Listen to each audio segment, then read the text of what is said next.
I find it interesting that all of these girls who are in all of these online beefs all got either a project coming out or threatening to put a project out. It's wild. It's like they're taking all of this weirdo gossip and, they're doing it for clout. There is no Diddy tolerance. This is a no Diddy zone. So anybody that says anything that's pro Diddy, yeah. Fine. Yeah, we don't get no fucks about the diddler. Landmark worldwide indeed. Now,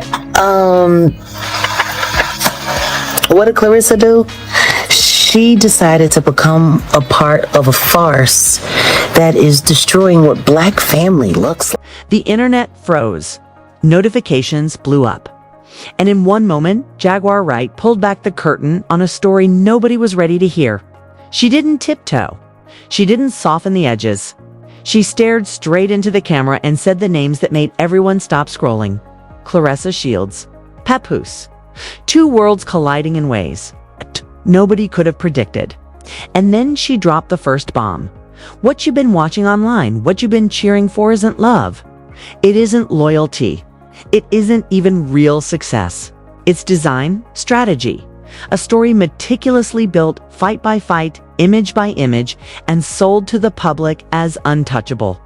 Jaguar claimed she had leaks messages, voice notes, secret recordings that no one else would dare reveal.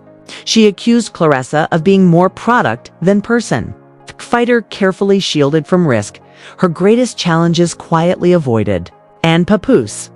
She said he isn't the devoted partner you see online. He's calculating, controlling, profiting quietly while the world watches the public romance. Fans erupted. Clips went viral. Social media became a war zone in real time. And just when people thought they'd processed the shock, Jaguar leaned in closer. Voice low but deadly serious. And I haven't even told you the part that will break everything you think you know. Hearts raced. Fingers hovered over the pause button. Because when Jaguar Wright started this live, she didn't just leak a story, she detonated a narrative. And the fallout. It's just beginning. The moment Jaguar Wright went live, it was clear this wasn't going to be another chaotic rant lost in the algorithm. There was a precision to her intensity. The kind that only comes from someone who knows exactly what they're about to unleash. She didn't warm up. She didn't soften her words. She stared into the camera like it was a courtroom. That she ran from, and is still running from. White girl, you plant. You ain't nothing but a plant. And I'm gonna prove it. And that's why you with Pap. Because he's a plant. I'm about to bust you open. See, I figure I'm gonna give you something relevant to go back and forth about, so you can mind your business and stay out of this family that's being ripped to shreds by the media. Courtroom, a confessional, and a battlefield all at once. People keep asking me about Claressa Shields, she began, voice low, deliberate. And I've been holding back because no one wants to hear what really goes on behind the camera. But tonight, the truth has teeth. Jaguar's words hit like a punch. She claimed Claressa's rise wasn't the unfiltered, grit-driven story the public had been sold. According to her, Claressa wasn't just a boxer.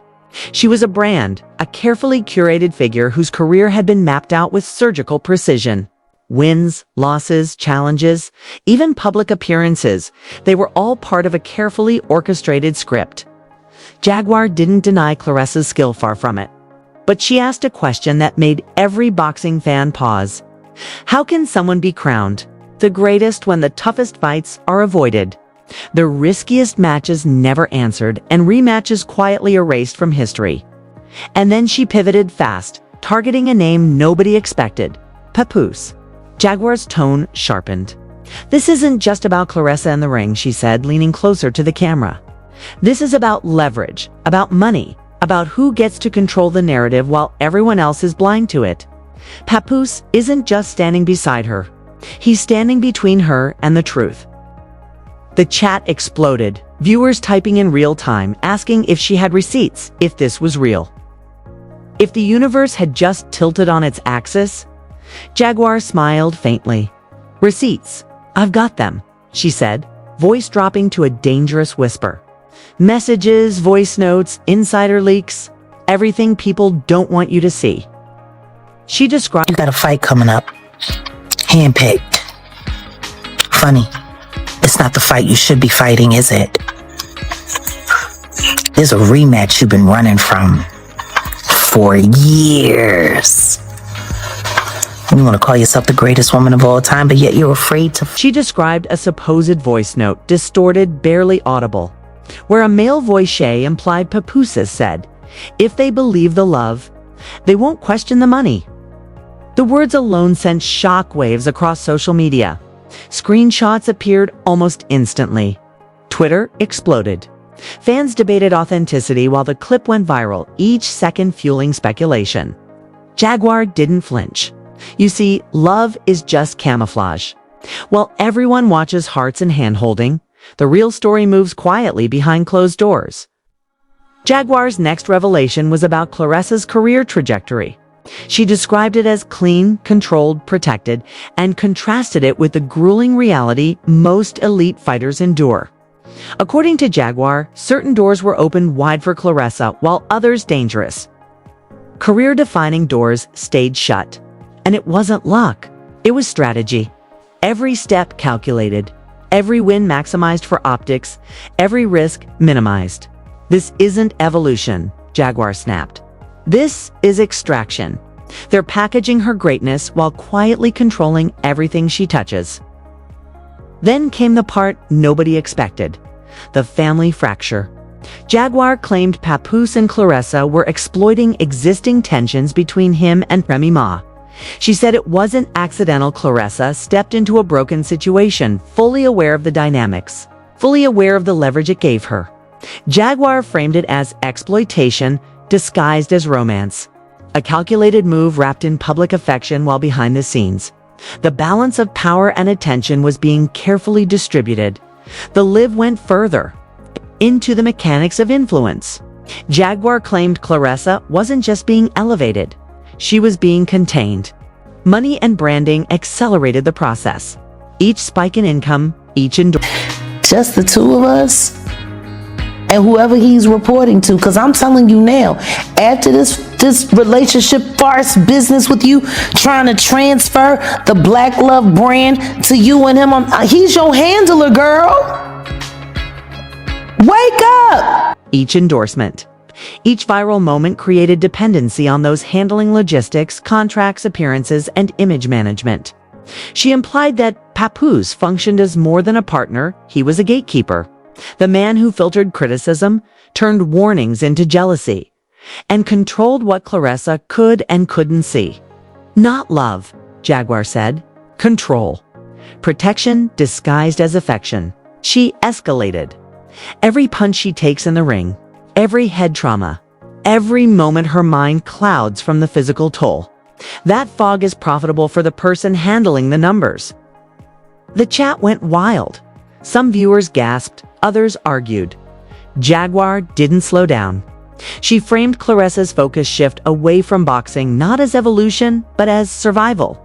She said her public persona was increasingly about maintenance, image, and perception rather than competitive hunger. And all of this, she claimed, served someone else's agenda. Then she turned back to Papoose, describing him as opportunistic, strategic, always calculating. He positions himself close enough to benefit, but far enough to dodge responsibility. He shows love publicly, but collects privately. She alleged that he leveraged the tension, allowed fractures to widen, and used Claressa. But that's okay, because every time you get punched in the head and you get a little slower, that's great for Papoose. Because now he don't have to explain to you how he's robbing you. He can just do it and notice that you'll just be sitting there, just the two of us, and he be gone with the damn money.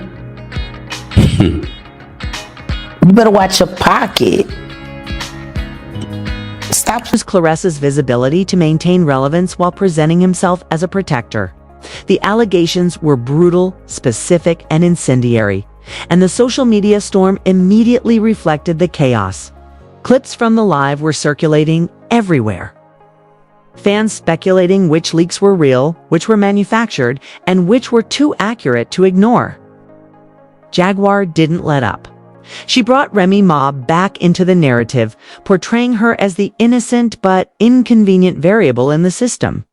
According to Jaguar, the industry rewarded Claressa and Papoose for moving swiftly, or stepping into a space where someone like Remy was too independent to be managed. She suggested silence from other female artists wasn't accidental, it was strategic. The audience, she said, was complicit in letting narratives dictate loyalty while ignoring manipulation. And the live chat couldn't keep up. The debate on ethics, loyalty, and exploitation was instantaneous.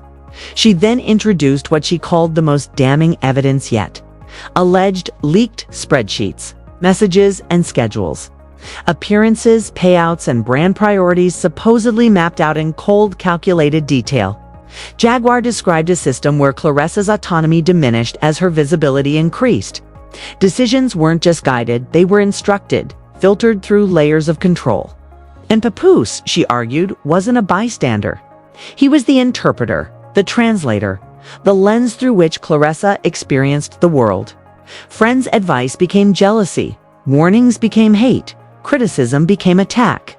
But the simple fact that more people in hip-hop aren't standing up for Remy, that more female MCs are letting this little weirdo, I barely got a boxing record chick, disrespect one of the greatest female MCs of all time. It's how influence works, Jaguar said, through reassurance, comfort, and isolation.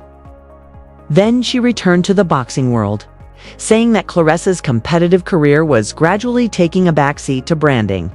Rematches avoided, dangerous opponents sidestepped. Physical vulnerability exploited for strategic advantage. Jaguar framed it as a slow erosion of agency, professional, emotional, and financial. And the fans reacted in real time. Twitter threads exploded with conspiracy theories. Clips went viral. Alleged insiders joined the conversation, some cryptically corroborating Jaguar's claims. The energy was UNCONTAINABLE. As the live went on, Jaguar's tone shifted again, moving from accusation to moral urgency. She didn't just want people to question Claressa or Papoose, she wanted them to question the industry. She said silence is never neutral. It's participation. The mechanisms that protect brand and narrative come at a cost, often carried by the people with the least power. She framed this pattern as systemic, and her language was sharp enough to cut through every defense. When stories implode publicly, she said, the woman who refuses to perform dignity on demand becomes the problem. The man who benefits from ambiguity keeps moving forward, and the person positioned as the new face steps over the wreckage without consequence. Then Jaguar's live turned almost surgical. She dismantled the illusion of control, pointing out the coordination of appearances.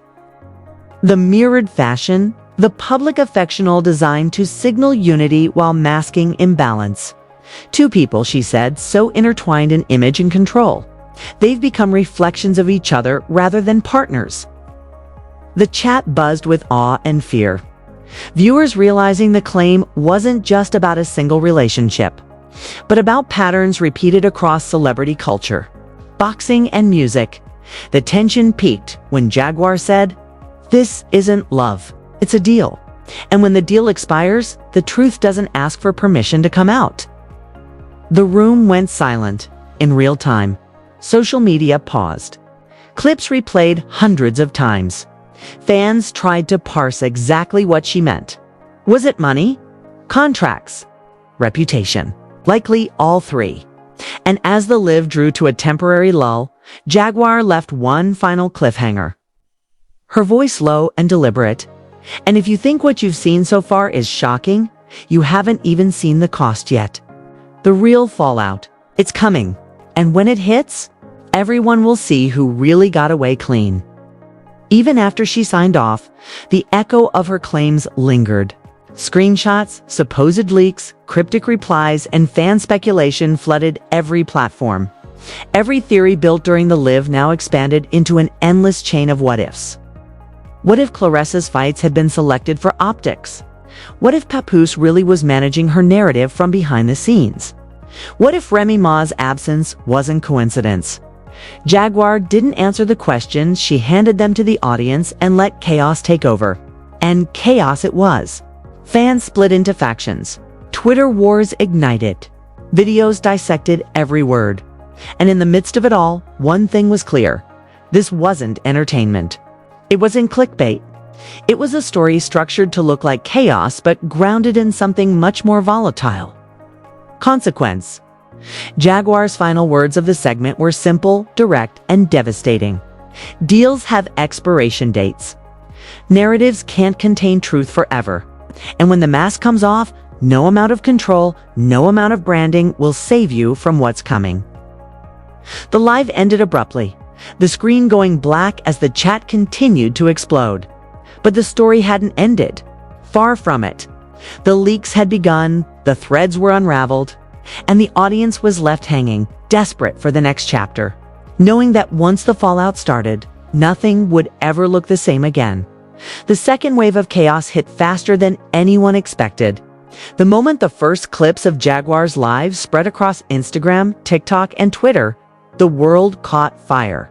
Fans were splitting down the middle, some calling her a truth teller, others screaming betrayal. And somewhere in the background, the public perception of Claressa Shields and Papoose was already unraveling. Jaguar didn't waste time. She picked up the thread where she left off, diving deeper into the heart of the story, where money, influence, and personal vulnerability collided. She described Claressa not just as a boxer, but as a woman trapped inside an image engineered for maximum exposure and minimal risk. Every public fight, every viral Instagram post, every carefully curated video had been meticulously crafted. She claimed leaked emails showed scheduling control down to the hour. Sponsors lining up to profit off both her victories and her perceived struggles. While Papoose orchestrated appearances to maintain optics, Jaguar's voice rose. This isn't a relationship. It's a narrative designed to extract profit. And everyone watching thinks they're witnessing love. Then came the bombshell. Alleged private messages from Claressa's camp hinting at frustration and isolation. Jaguar claimed these messages revealed moments of private panic, quiet doubts, and attempts to assert control that were systematically ignored or overridden. Do you see how this works? Jaguar demanded. The person in the spotlight is the one performing. The one behind the scenes is the one directing. And everyone else, fans, friends, even families, just collateral. She pivoted to Papoose, painting him as a master of timing. According to her, he capitalized on every moment of Claressa's public visibility, subtly controlling the narrative, quietly managing finances, and, most importantly, filtering criticism. Leaks, she claimed, revealed text chains where warnings from industry insiders were deflected as jealousy or personal attacks. He doesn't just protect her, Jaguar said. He controls her perspective. Every caution, every red flag, every inconvenient truth is reframed as loyalty. And Claressa, she's being trained to accept it. The live chat exploded with speculation. Fans began dissecting every Instagram post, every video, every appearance. The mirrored outfits and public displays of unity now felt like coded messages, part of a larger performance. Clips from previous award shows, interviews, and viral boxing moments were re-uploaded and dissected frame by frame. Some alleged insiders chimed in anonymously, corroborating parts of Jaguar's story. Further igniting the frenzy, Jaguar didn't stop there. She brought up the alleged social media battles that had been quietly building, posts deleted, subtle digs in interviews, and viral comments from fans that were amplified by strategic leaks. According to Jaguar, these were not accidents. They were controlled releases meant to maintain attention while avoiding direct confrontation. Notice how every argument is public, but every reconciliation is private, she asked. They're manufacturing chaos, and we're the audience. And while we're arguing about personalities, the system is quietly taking everything at once. And then she raised the stakes even further. Jaguar claimed there was evidence of financial manipulation tied to Claressa's fight purses, sponsorships, and endorsements. "Every payday comes with strings," she said, "and the person you think is defending you may be the one pulling them." The live chat couldn't keep up. Hashtags exploded, fans demanding receipts, screenshots, even video proof.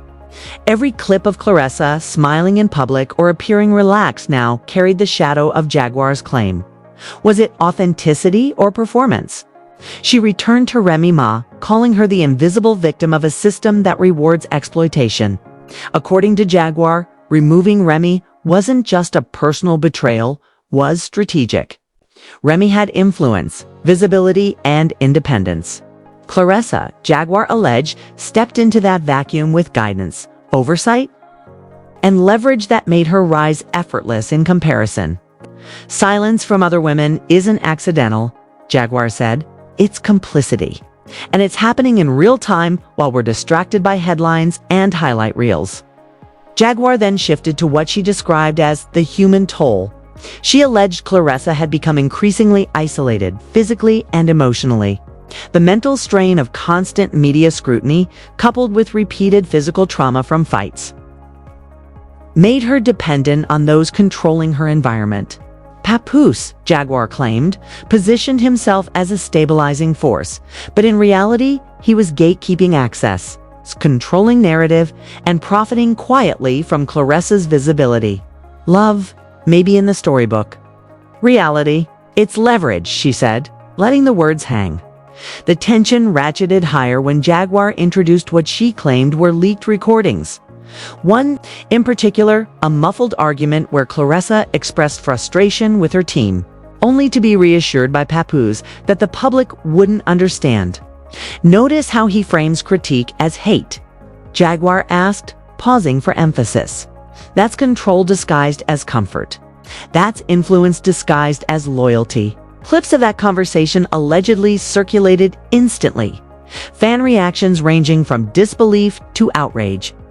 Comments flew, "This can't be real, it's too calculated, and she's a prisoner in plain sight." Jaguar pivoted again, now dissecting the curated public appearances. Award shows, interviews, viral videos saw supposedly designed to reinforce the narrative of perfection, partnership, and power. "They become mirrors," she said, reflections of each other instead of individuals. Two images orbiting one story, indistinguishable from one another. Fans began cross-referencing dates, appearances, and interviews. Twitter threads exploded with theories about timing, optics, and the alleged manipulation behind every handshake, every outfit, every staged smile. Then came the crescendo. Jaguar claimed Claressa's physical vulnerability had been weaponized. Every injury, every head trauma, every fatigue-filled training session increased dependence on those managing the logistics. According to Jaguar, these weren't just consequences of the sport, they were systemic. Engineered moments where the human cost was secondary to control. And Papoose, she said, benefited quietly while the audience applauded the performance.